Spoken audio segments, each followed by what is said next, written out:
क्या बच्चों इलेक्ट्रोस्टैटिक जो सेकंड चल रहा है ना, उसमें कुछ कुछ टॉपिक जो छूट गए तो उसके बारे में चर्चा करेंगे। सबसे पहले आता है अपना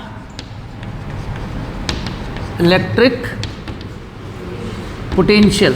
अच्छा, इलेक्ट्रिक ना बोल के इसको एक और नाम दे देंगे अपन, इलेक्ट्रोस्टैटिक पोटेंशियल। बच्चों तुम एनसीईआरटी खोलोगे, कोई भी बुक खोलो अपनी, किसी भी सिलेबस के अकॉर्डिंग देखोगे ना, तुम्हें सारे टॉपिक कवर मिलेंगे इससे जुड़ने के बाद और एक डायपोल जुड़ने के बाद। लेकिन सारे टॉपिक उस अरेंजमेंट से हो ये ज़रूरी नहीं है। लेकिन मैंने जिस मैनर से पढ़ाए हैं वो मैनर याद रखने के हिसाब से ज़रूरी है, क्योंकि उसमें अपन को कोई टॉपिक अलग से नहीं पढ़ना पड़ रहा है। एक ही टॉपिक में अपन ने बहुत सारी कंप्लीट करा है। जैसे अपन ने निकाला था ना electric field due to inside, due to outside, graph potential due to inside, potential due to outside और ग्राफ फिर टोटल पोटेंशियल एनर्जी। सही है क्या? वही बात है अपन ने कर ली थी। लेकिन पोटेंशियल एनर्जी मैंने बताया था कि बाद में बताऊंगा, तो चलो देखते हैं क्या होता है पोटेंशियल। पोटेंशियल वास्तविक में है क्या? मैंने तुम्हें लास्ट में भी यही बताया था कि पोटेंशियल का मतलब होता है वोल्ट, है ना? क्या होता है बच्चों? वोल्ट होता है। इसका मतलब क्या है? पोटेंशियल का मतलब वोल्ट है, तो इसको मैं समझने का तरीका क्या रखूँगा?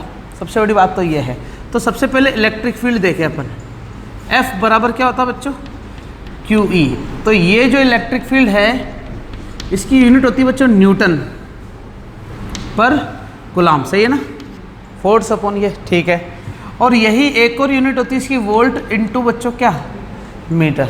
एक यूनिट इसकी क्या होती है? Volt into metre. अच्छा जरा देखना, अब मैं बात करूँगा पोटेंशियल की। किसकी बात करूँगा बच्चों? इस पोटेंशियल की बात करना मेरे को।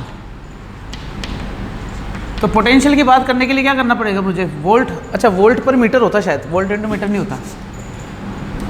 क्या होता है बच्चों? वोल्ट पर मीटर। तो पोटेंशियल की जब मैं बात करूंगा केवल, तो न्यूटन पर कूलाम में उधर मीटर मल्टीप्लाई करना पड़ेगा। क्या मतलब? न्यूटन इंटू मीटर क्या हो जाएगा बच्चों? Work done. अरे वोल्ट अपन मीटर ही होता है इलेक्ट्रिक फील्ड तो। अरे वोल्ट अपॉन मीटर, उस दिन भी तो वोल्ट बाई मीटर ही तो बताया था, और नहीं तो क्या? तभी तो फॉर्मूला यही निकला था, नहीं तो कैसे निकलता ये फॉर्मूला? और नीचे क्या चल रहा है बच्चों? चार्ज चल रहा है। खुद के कुछ कंसेप्ट क्लियर है नहीं, फालतू की बकवासें कर लो बस। सर ये सर वो। अगर ये फॉर्मूला कैसे आता अगर ये मैं फॉर्मूला नहीं लिखता तो? मैंने पहले वोल्ट इंटू मीटर लिख के देखा कि भैया फॉर्मूला वो बनेगा ही नहीं, तो पता चल गया कि वोल्ट बाई मीटर ही होगा वो, ताकि मीटर इधर मल्टीप्लाई हो सके ना, तभी तो वोल्ट। और मीटर इधर मल्टीप्लाई क्यों करना था मुझे? ताकि न्यूटन इंटू मीटर ही वर्क डन होता है, न्यूटन पर मीटर वर्क डन थोड़ी होता है। थोड़ा दिमाग लगाना पड़ेगा, नहीं पड़ेगा? अब मुझे फॉर्मूला तो पता चल गया उस दिन के, वर्क डन बाई चार्ज होता है, लेकिन कौन सा वर्क डन ये तो नहीं पता हमें। अब मैं एक्चुअल बताऊंगा कि इलेक्ट्रोस्टैटिक पोटेंशियल होता है क्या है। क्या बच्चों? इलेक्ट्रोस्टैटिक पोटेंशियल होता क्या है? अपने पोटेंशियल एनर्जी पढ़ी थी ना। पोटेंशियल एनर्जी में क्या पढ़ा था कि भाई इनफाइनाइट तक टोटे टोटे करके फेंक दो सबको पहले तो, फिर सबको धीरे धीरे करके क्या करो बच्चों? वापस लेके आओ। मतलब तुम्हारे पास कुछ भी चार्ज हो एक्स वाई जेड, जैसे मान लो पॉइंट चार्ज ही क्यों ना हो, अब पॉइंट चार्ज को और तोड़ सकते हो क्या तुम? नहीं तोड़ सकते। तो पॉइंट चार्ज को उठा के फेंक दिया, वापस यहीं पे लेके आना है। क्योंकि सुनना, ये मान लो पॉइंट चार्ज किसी ना किसी इलेक्ट्रिक फील्ड में मौजूद था तो उसे अच्छा लग रहा था, ठीक है, लेकिन मैं इसको यहाँ पर ना ला के कहाँ रख दिया बच्चों? इनफाइनाइट। फिर उसको उठा के यहाँ लेके आए, यहाँ से यहाँ लाया, तो यहाँ पर मुझे क्या करना पड़ेगा बच्चों? क्यों करना पड़ेगा? अच्छा, कोई बच्चा है वो भाग रहा है, और भागते भागते मतलब प्लेग्राउंड के अंदर बात हो रही है, एक ग्रुप बैठा हुआ है, ये फैमिली ग्रुप है टेबल पे, और बच्चा यहाँ भाग गया। अब कोई एक जना उठ के जाके बच्चे को उठाने जाएगा ना, वापस कहाँ पे लेके आएगा? यहाँ पर। लेकिन बच्चा कहाँ जाना चाह रहा है? इनफाइनाइट पे। लेकिन इनफाइनाइट से पिताजी क्या कर रहे हैं? बच्चों को लेके आ रहे हैं, तो बच्चा क्या करेगा? रोने लगेगा क्या? तो पिताजी को क्या करना पड़ेगा? मेहनत करनी पड़ेगी ना, उठा के लेके आना पड़ेगा, तो वर्क डन करना पड़ेगा, नहीं करना पड़ेगा? इसका मतलब बच्चा जाना चाह रहा उधर, उसको लेके कैसे आ रहे हैं बच्चों? ऑपोजिट डायरेक्शन में। यही चीज़ इसमें भी है। चार्ज को हमेशा किस में लेके आते बच्चों? ऑपोजिट डायरेक्शन में। और ऑपोजिट डायरेक्शन में कभी भी किसी बॉडी को लेके जाते हैं तो वर्क डन करना ही पड़ता है, तभी तो वर्क डन करना पड़ता है। इसलिए ये वर्क डन उसी को रिप्रेजेंट कर रहा है बच्चों। वर्क डन का मतलब ये नहीं किसी को उठा के तुम डायरेक्ट ले आए। अरे यार कोई अपने आप ही आना चाह रहा तो क्या तुम उसको उठा के थोड़ी लेके आए? वो तुम बोल दो अलग बात है, अरे मेरी वजह से आया तो, लेकिन तुम्हारी वजह से थोड़ी आया, खुद से आया। अगर नहीं आता, 2 थप्पड़ मार के लेके आते तो वर्क डन हुआ वो। 3 थप्पड़ तुम्हें भी तो खानी पड़ती, क्योंकि उसके लिए वर्क डन हो गया ना ये। तो ये चीज़ होती है बच्चों पोटेंशियल। चलो एक और तरीके से बताता हूँ। पोटेंशियल में हमेशा ध्यान रखना कि इनफाइनाइट पे जो भी चार्ज मौजूद होगा ना, उसको वापस उसी इलेक्ट्रिक फील्ड में लेके आना है। क्या करना है बच्चों? वापस उसी इलेक्ट्रिक फील्ड में लेके आना है। यही क्या कहलाता है वास्तव में? Electrostatic potential. ठीक है, इलेक्ट्रोस्टैटिक पोटेंशियल का मतलब ये होगा कि अपन स्थिर आवेश को लेके आएंगे, किसी चलते हुए आवेश को नहीं लेके आएंगे। मतलब चार्ज जो होगा ना यहाँ पर क्या होगा बच्चों? पड़ा हुआ रहेगा, स्टेबल रहेगा, स्टैटिक पोजीशन में रहेगा, खड़ा रहेगा, हिलेगा डुलेगा नहीं, किसी वेलोसिटी से भी नहीं जा रहा। जब ऐसा नहीं होगा तो इसका मतलब क्या है कि इलेक्ट्रोस्टैटिक पोटेंशियल निकलने वाला है।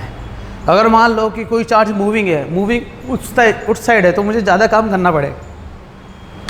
अब बताओ ये बच्चा मूविंग था क्या? तो ये इलेक्ट्रोस्टैटिक नहीं बोल सकते थे। क्यों? क्योंकि ये भागे जा रहा है। मम्मी तो पकड़ ही नहीं पाती, सुनो जी आप ही ले आओ, ऐसे आवाज़ आएगी बस। ठीक है, तो और अगर स्टेबल होता तो आसानी से अपन उसको थोड़ा सा पुचकारते, अरे ले हाथों हाथ पकड़ लिया, है कि नहीं? तो ये चीज़ें इसमें ज़्यादा काम नहीं करना पड़ता, उसमें ज़्यादा। अच्छा मान लो बच्चा अपनी तरफ ही आ रहा तो क्या काम करना पड़ेगा क्या? इसका मतलब मूविंग में काम ज़्यादा करना भी पड़ता और नहीं भी करना पड़ता, लेकिन स्टेबल में तो उतना ही काम करना पड़ेगा, है ना? चाहे वो चले चाहे वो नहीं चले। सही बात है कि नहीं? तो ये होता है इलेक्ट्रोस्टैटिक पोटेंशियल। पोटेंशियल का मतलब इनफाइनाइट से किसी बॉडी को वापस इलेक्ट्रिक फील्ड में लेके आना है, ऑपोजिट डायरेक्शन में, वही इलेक्ट्रिक पोटेंशियल कहलाता है। और इसमें किया गया work done electric potential energy कहलाती है। लेकिन इसी वर्क डन में अगर मैं चार्ज का भाग दे दूँ, किस चार्ज का? जिसको लेके आ रहे हैं, वो पोटेंशियल बन जाता है बच्चों। पोटेंशियल एनर्जी क्या होती है? केवल समझ गए क्या? पोटेंशियल एनर्जी में क्या टोटे टोटे करके लेके आने में जो कार्य करते थे, जो वर्क डन करते थे, वही एनर्जी होती थी। लेकिन उसी एनर्जी में किसका डिवाइड कर दूं मैं? क्या बन जाता था बच्चों? पोटेंशियल। यूनिट निकाला इसकी, क्या जूल पर कूलम आ गई क्या? अरे आके ना, और 1 न्यूटन मीटर पर कूलम। चाहो तो चेंज कर सकते हो जिसमें तुम्हारी इच्छा है, और भी यूनिटें निकल सकती है, लेकिन अपन इसको यहीं पर ख़त्म करते हैं। तो ये अपन ने पढ़ा पोटेंशियल। डेफिनेशन लिखवाता हूँ बच्चों ना, ठीक है? तुम लिख लेना क्या है डेफिनेशन, मैं बता देता हूँ ना कि पोटेंशियल होता है क्या है। पोटेंशियल का मतलब ये है बच्चों, the electric potential at a point located far away from the charge is taken to be zero. मतलब क्या है कि तुम्हें किसी इलेक्ट्रिक फील्ड में अगर चार्ज पड़ा हो और वो बहुत दूर चला जाए, और यहाँ पर उसकी सारी कॉन्फ़िगरेशन क्या हो जाए बच्चों? जीरो हो जाए, है ना? फिर वापस उसको उसकी ताकत लेके आनी पड़ेगी, वही क्या कहलाता है? इसका पोटेंशियल कहलाता है। अच्छा, पोटेंशियल का वास्तविक मतलब ही होता है ताकत बच्चों, ये हमेशा ध्यान रखना। पोटेंशियल का वास्तविक मतलब किसका है बच्चों? ताकत। और किसकी ताकत? A unit charge. किसकी ताकत बच्चों? Unit charge. क्यों?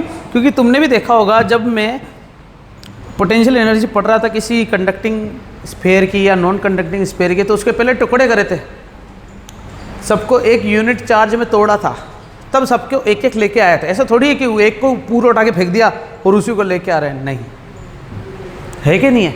तो ये हमेशा किसी एक सिंगल यूनिट चार्ज के लिए एनर्जी होती है। तो तुमने भी देखा होगा बैटरी के अंदर 2 वोल्ट लिखा हुआ ना बच्चों, तो वो 2 वोल्ट का पोटेंशियल डिफरेंस पैदा करता है, लेकिन एनर्जी बहुत ज़्यादा है उसके अंदर। अभी भी मैक्सिमम कितना पोटेंशियल टर्मिनल के ऊपर लगाएगा? 2 वोल्ट तक। मतलब अगर तुम उस सेल को किसी 2 वोल्ट के इक्विपमेंट से जोड़ते हो तो वो इक्विपमेंट चल जाएगा या जल जाएगा। जैसे छोटे बल्ब हो गए, रिमोट हो गया, ये सब क्या होते हैं बच्चों? 2 वोल्ट और 4 वोल्ट के अंदर आता है। रिमोट में अगर 2 सेल लग रहे हैं तो 4 वोल्ट, 2-2 वोल्ट के, सही है ना बच्चों? और अगर 3-3 वोल्ट के 2 सेल लगा रहे हो तो 6 वोल्ट का हो गया। तो हर किसी की वोल्ट देखी जाती है, कॉन्फ़िगरेशन देखा जाता है। अपना मोबाइल भी है तो अपने मोबाइल में लिखा हुआ मिलेगा तुम्हें 220 वोल्ट। इसका मतलब वो तुम्हारे इसको भी सस्टेन कर सकता है। किसको बच्चों? अपने इलेक्ट्रिसिटी। चलो मान लो 220 वोल्ट नहीं लिखा हुआ, मान लो 12 वोल्ट लिखा हुआ है, और तुम 220 वोल्ट में तार घुसा दो, क्या वो चलेगा क्या? लेकिन फिर भी चल जाता है। बताओ क्यों होता है ऐसा? क्योंकि तुमने चार्जर देखा होगा, उसका अडोप्टर मोटा मोटा होता है। वो क्या करता है? पोटेंशियल डिफरेंस कम कर देता है। वो उतनी ही पोटेंशियल यूज़ करवाता है, उतनी ही ताकत लेता है, उतनी ही एनर्जी लेता है जितनी उसको रिक्वायरमेंट है। तुमने देखा होगा बड़ी बड़ी जो लाइटें लेके आते हैं दिवालियों पे, उन पे भी अडोप्टर लगा रहता है। रेडियो अडोप्टर, ये अडोप्टर होते हैं सारे बड़े बड़े जो चीज़ें होती है ना, ये स्विच बोर्ड के अंदर डालते हैं। एक तो होता है सीधा पिन डालना, ये मैंने सीधा इसके अंदर अटैच कर रखा है क्या, तो ये आसानी से 220 वोल्ट ले सकता है। ठीक है, बड़ा बड़ा झटका भी क्यों ना आ जाए, ये उतना ही चलेगा। सही है कि नहीं? यही डायरेक्ट तार तुम किस में जोड़ दो? मोबाइल के साथ। मोबाइल के अंदर सीधी डायरेक्ट सप्लाई होगी, फट। ठीक है बच्चों, तो ये सारी कहानी। अब आते हैं वापस पोटेंशियल पर। सुनना, अब मैं एक डेरिवेशन करवाऊंगा, किसके लिए डेरिवेशन करवाऊंगा? पॉइंट चार्ज के लिए, क्योंकि अपने डेरिवेशन किसके करे बच्चों, स्फेरिकल, कंडक्टिंग और नॉन कंडक्टिंग के लिए। तो पॉइंट चार्ज के लिए अगर मैं डेरिवेशन कर लूँ और उसके लिए जो फॉर्मूला आया था KQ/R, क्योंकि अपने KQ/R यूज़ करा है, फॉर्मूला प्रूफ नहीं करा, प्रूफ कर दूंगा तो तुम सोचोगे कि हाँ वो जो फॉर्मूला अपन ने वैसे भी याद हो गया यार, नहीं बताऊँ तो भी चलेगा, तुम्हें पता है KQ/R ही होगा, है कि नहीं है, लेकिन फिर भी हमारा मकसद है भैया एक बार प्रूफ होना चाहिए हमारे पास, ठीक है। तो चलो देखते हैं। अगर वो डेफिनेशन छोटी वाली समझ में नहीं आई, ये कंसेप्ट समझ में नहीं आया, तो ये डेफिनेशन काफ़ी है किसी भी पोटेंशियल को डिफाइन करने के लिए। क्या बोला गया बच्चों, इलेक्ट्रिक पोटेंशियल जो होता है ना वो एट अ पॉइंट मतलब किसी एक पॉइंट पर इन इलेक्ट्रिक फील्ड, मतलब ये क्या लग रही है तुम्हें, एक ये इलेक्ट्रिक फील्ड है, इस इलेक्ट्रिक फील्ड पर मुझे इस पॉइंट पर क्या निकालना, पोटेंशियल निकालना है। अब इस पॉइंट पर पोटेंशियल का मतलब होता है इस पॉइंट पर ताकत कितनी है, इस पॉइंट पर बच्चों ताकत कितनी। सुनना, अगर इलेक्ट्रिक फील्ड नहीं होती और मैं फिर पॉइंट घोषित करता और यहाँ पर एक पॉजिटिव क्यू चार्ज लेता और इसको यहाँ तक लाता ना, तो मुझे कोई काम नहीं करना पड़ता। क्यों? क्योंकि पॉजिटिव चार्ज डायरेक्टली आ सकता है, पॉजिटिव चार्ज को ये इफेक्ट करेगा क्या, पॉइंट नहीं करेगा। लेकिन अब ये पॉइंट किसके अंदर है, इलेक्ट्रिक फील्ड। इलेक्ट्रिक फील्ड मतलब कहाँ से आ रही है इलेक्ट्रिक फील्ड, पॉजिटिव से नेगेटिव, सही बात है क्या। और मैं अगर किसी पॉइंट चार्ज को लेके आता हूँ, ऑब्वियस बात है टेस्ट चार्ज हमेशा पॉजिटिव होता है, उसको अगर मैं इसके अंदर लेके आऊँगा तो सोचो ये भी पॉजिटिव है ये भी पॉजिटिव है, तो एक दूसरे के पास आ सकते हैं क्या, ये नहीं आ सकते। इसका मतलब क्या हो गया कि मुझे इन दोनों के ऑपोजिट डायरेक्शन में लेके आना पड़ रहा है क्या, प्रकटन करना पड़ेगा। ठीक है, आओ। Eight a point in electric field, सही बात है, is the amount of work done, is the amount of work done in moving a unit positive charge, जो कि किसी यूनिट पॉजिटिव चार्ज को इसके अंदर लेके आना है फ्रॉम इनफाइनाइट, कहाँ से बच्चों, इनफाइनाइट, टू दैट पॉइंट, किस पॉइंट पर, इलेक्ट्रिक फील्ड के अंदर मौजूद जो पॉइंट है, against the electrostatic force, against the electrostatic force. क्या इन दोनों के बीच में इलेक्ट्रोस्टैटिक फोर्स लगेगा क्या बच्चों, इलेक्ट्रोस्टैटिक फोर्स दो चार्ज के बीच में लगता है, ये इलेक्ट्रिक फील्ड और चार्ज के बीच में भी लगता है, बोलो हाँ। इलेक्ट्रोस्टैटिक फोर्स जरूर नहीं कि Q1 Q2 अपन R स्क्वायर होता है, क्या F बराबर QE भी होता है क्या, तो इलेक्ट्रोस्टैटिक फोर्स कूलम्ब फोर्स भी होता है और एक इलेक्ट्रिक फील्ड की वजह से भी लगता है कि नहीं लगता। इलेक्ट्रिक फील्ड को सीधा किससे मल्टीप्लाई कर दिया जाता है, उस चार्ज से जो चार्ज पर इलेक्ट्रिक फील्ड लग रहा है, फोर्स लग रहा है, ठीक है बच्चों। तो इसका मतलब फोर्स तो लगेगा ही लगेगा। अब उस फोर्स के अगेंस्ट काम करना है कि मुझे, तो वही वर्क डन को अगर मैं चार्ज को डिवाइड कर दूँ, बच्चों यहाँ पर मैंने एक वर्ड लिखा है, मतलब डिवाइड होता है, जब भी यूनिट वर्ड लिखा हुआ था ना तो उसका फॉर्मूले का डिवाइड होता है फॉर्मूले में, ठीक है बच्चों। आगे चल सकते हैं। मान लेते हैं कि हमारे पास क्या है, एक पॉइंट चार्ज है, क्या है बच्चों, हमारे पास एक पॉइंट चार्ज, ठीक है। इस पॉइंट चार्ज के लिए मुझे क्या इलेक्ट्रिक फील्ड कंसिडर करनी, ठीक है। तुम्हें पता है कि यहाँ पर कोई ना कोई एक इमेजिनरी सरफेस बनेगा ही बनेगा, इमेजिनरी सरफेस बनेगा तो इधर कोई ना कोई रेडियस R उसकी होगी ही होगी। मैं इस इलेक्ट्रिक फील्ड के अंदर ले आऊँ तब भी काम हो जाएगा क्या, लेके कहाँ से आना मुझे चार्ज को, समझे क्या रे बच्चों, ठीक है। अच्छा बच्चों देखो, इलेक्ट्रिक पोटेंशियल का मतलब ये हो गया है कि तुम्हें उसकी इलेक्ट्रिक फील्ड में लेके आना है, तुम्हें क्या लेके आना, उसकी इलेक्ट्रिक फील्ड में। सुनना, अब यहाँ पर पहले से कोई पॉइंट चार्ज मौजूद है, क्या है बच्चों, पॉइंट चार्ज मौजूद है। अगर ये पॉइंट चार्ज मौजूद है और ये पॉजिटिव है तो क्या सबकी इलेक्ट्रिक फील्ड लाइन ऐसी होगी क्या, और यही इलेक्ट्रिक फील्ड लाइन को सोचे हैं तो ये उसका क्या हो गया बच्चों, क्या बोलोगे इसको, इलेक्ट्रिक फील्ड, सही है ना। अब सुनना, मान लेते कि इलेक्ट्रिक फील्ड से मैंने एक डिस्टेंस ले ली R पर, क्या यहाँ पर भी इलेक्ट्रिक फील्ड होगी क्या, बिल्कुल होगी।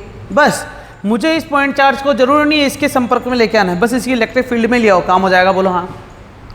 क्योंकि इलेक्ट्रिक फील्ड में लाना किसी पॉइंट पर, तो वो पॉइंट कहाँ माना मैंने, मान ले ये पॉइंट क्या है, P है, ठीक है। यहाँ से लेके यहाँ तक कितनी डिस्टेंस होगी बच्चों, अरे समझे क्या रे। मान लेते हैं कि मैं इसको लेके आया ना जब इनफाइनाइट से, तो पहले कहाँ पहुँचा, ये A पॉइंट पर पहुँचा, कितने पॉइंट पर पहुँचा, A पॉइंट पर।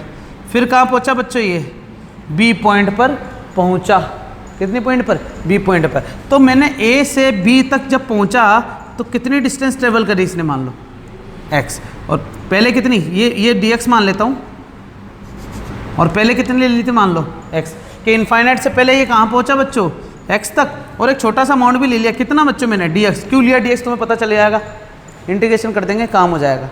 चलो इंटीग्रेशन क्यों करेंगे, पहले इसकी भी तो कहानी देख लें। मैं अपन ये मिटा रहा हूँ मैं। करेंगे क्या बच्चों, देखना, मुझे निकालना पोटेंशियल। क्या निकालना बच्चों, मुझे पोटेंशियल निकालने के लिए क्या क्या चाहिए, वर्क अपॉन चार्ज। कौन सा चार्ज, वो चार्ज जिसको अपन लेके आ रहे हैं, उस पॉइंट चार्ज को। कितना है वो पॉइंट चार्ज, क्या क्यू नोट है क्या। चलो ठीक है, सबसे पहले फोर्स निकालो, क्योंकि वर्क डन निकालने के लिए फॉर्मूला क्या होता है, वर्क बराबर फोर्स इनटू डिस्प्लेसमेंट। सही बात है कि नहीं है।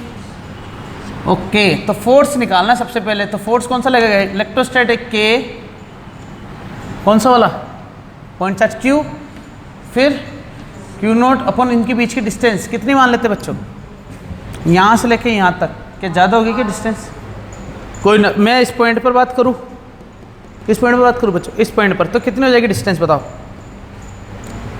अच्छा प्रॉपर डिस्टेंस बताऊँ क्या, मैं एक काम करता हूँ, ये डेफिनेशन मिटा के अच्छे से डायग्राम बनाता हूँ ना, ताकि कन्फ्यूज ना हो।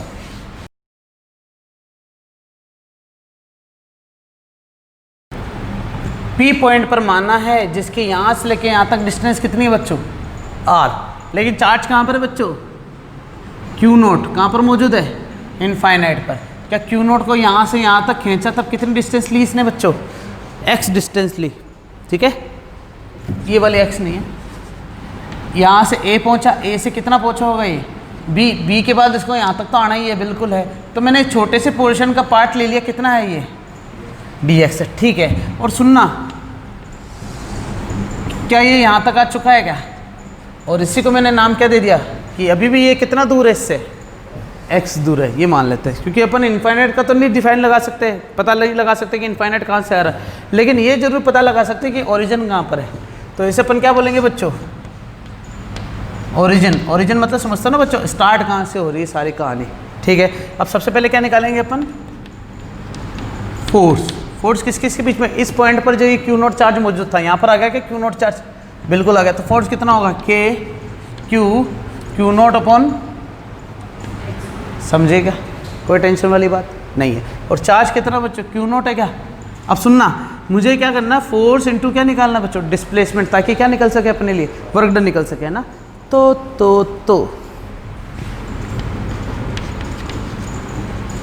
वर्क डन हमारे पास मिला है डी डब्ल्यू, क्योंकि छोटा सा चार्ज की बात कर रहे हैं ना, छोटे से डिस्प्लेसमेंट की।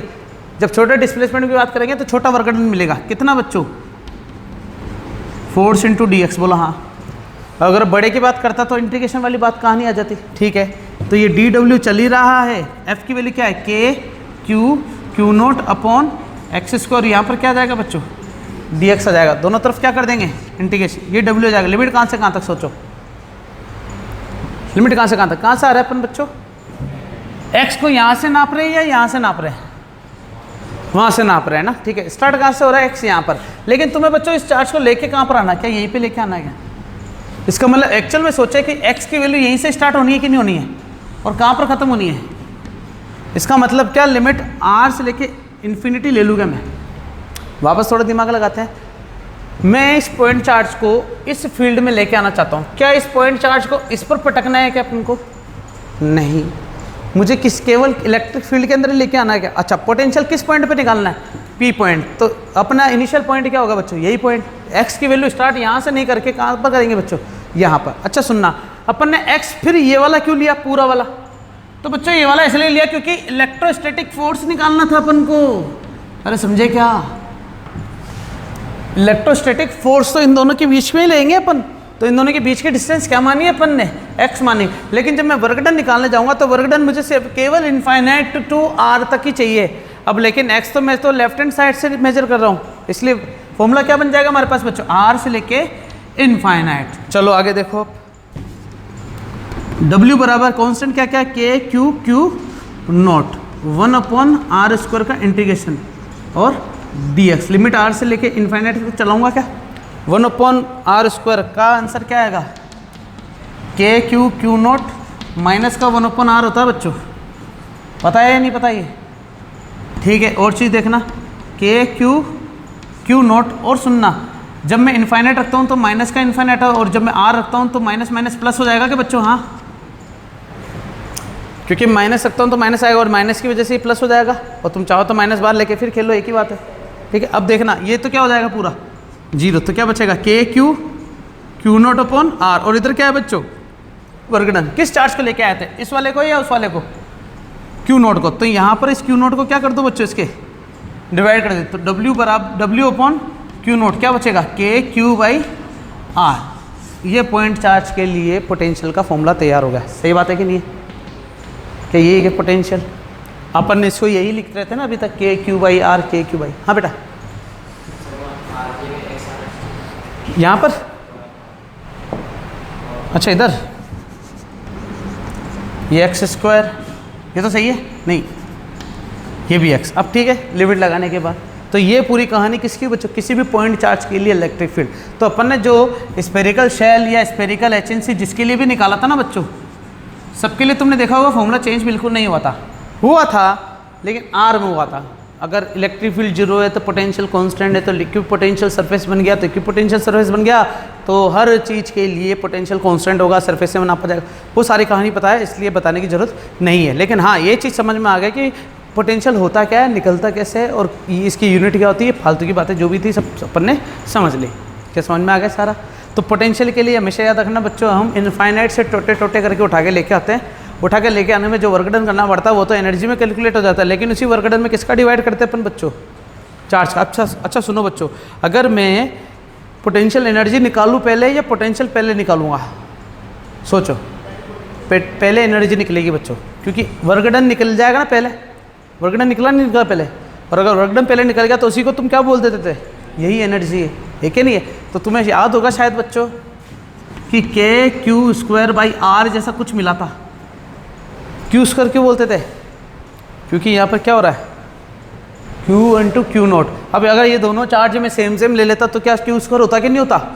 अरे समझ गए क्या, तो उसका मतलब बिल्कुल परफेक्टली चल रहा है हमारे कॉन्सेप्ट। चले अपन आगे, ठीक है।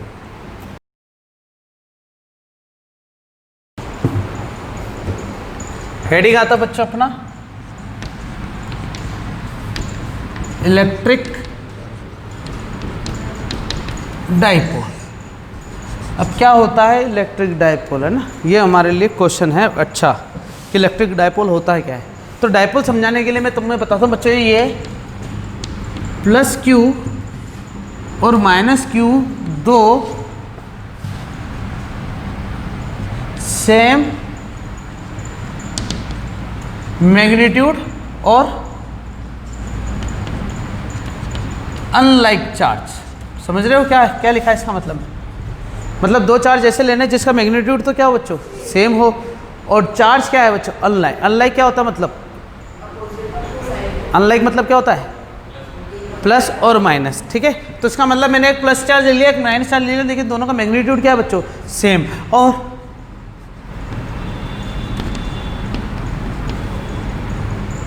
Apart with short distance. Apart with मतलब इन दोनों चार्ज को कैसे रख दिया बच्चों, बहुत ही छोटी दूरी पर, शॉर्ट डिस्टेंस ऑफ 2a। मतलब इसके बीच की डिस्टेंस हमेशा क्या मानोगे तुम, 2a हमेशा। अब क्या मानेंगे बच्चों, हमेशा 2a।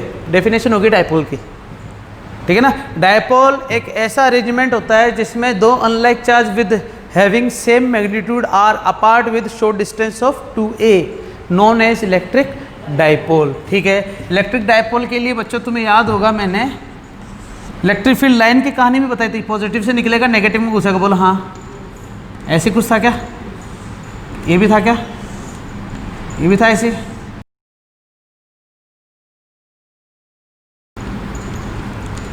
ये इलेक्ट्रिक डाइपोल के लिए क्या बच्चों, इलेक्ट्रिक फील्ड लाइन का अरेंजमेंट हो गया। क्या समझ में आई चीज, ठीक है। अब आती है बच्चों